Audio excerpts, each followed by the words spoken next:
الأهلي بيفوز على كهربا الإسماعيلية برباعية مقابل هدفين في ماتش. يعني أنا شايف اللي هو كان يخلص أكتر من كده، خصوصا الأهلي يعني الماتش ده حرفيا يعني كان كويس جدا من اللعيبة، وخصوصا هنتكلم الماتش ده كان فيه إيجابيات وفيه سلبيات. نبتدي. الأهلي كان بادئ ضاغط وقدر يسجل جون في أول 3 دقايق، بس كان أوفسايد على بن شرقي.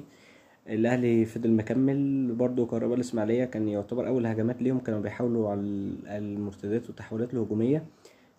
كان في كوره اللاعب بتاع كهربا الاسماعيليه كان مسابق ياسين مرعي، بس ياسين مرعي قدر اللي هو ياخد الكوره، والاهلي كمل بالكوره ديت. ومن كذا نقله من زيزو لحسين، حسين يديها لمحمد هاني يعمل لها عرضيه كويسه جدا في منطقه الجزاء لكوكا اللي يجي. يعني يعني مش يعني في تحرر النهارده في المركز، لان كوكا مكمل في الكوره وقدر يسجل هدف اول. والدنيا لذيذه كوكا. بس عندي سؤال يعني لكوكا، يعني يا اسطى خرج 2000 يا اسطى، الزمالك اتعادل النهارده مع المحل. خرجه يا اسطى، خلي النادي يلعب يا اسطى من غير ضغوطات ومن غير حاجه.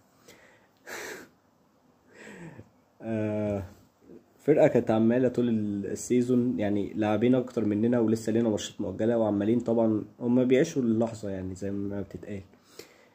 اديهم اهو يا اسطى، بقالك 3 ماتشات في تعثرات، يعني جايب من 3 ماتشات نقطتين، فقيت 7 نقط.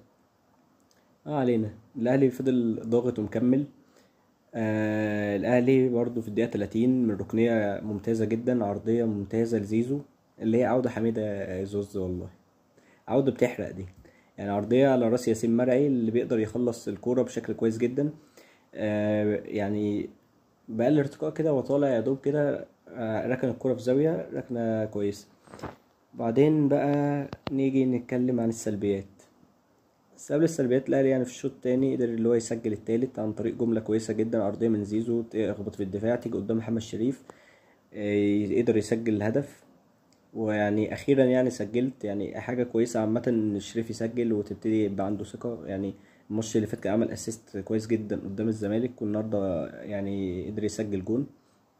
نيجي يعني عندنا برضو في الدفاع غلطات بالجملة، سواء من كوكا او محمد هاني او الشناوي. يعني الجونين انا شايفها غلطته. نيجي بقى للجون المزيكا من المزيان اشرف بن شرقي. يا اسطى الحلاوه دي يا اسطى، يعني قطايف ولطايف فاول. ايه الركنه ده، ايه الركنه دي يا اسطى بجد يعني. بجد يعني الصفقه دي من اول ما جت اصلا وانا متفائل بيه خير، ويعني انت تحب اصلا الكوره في رجله.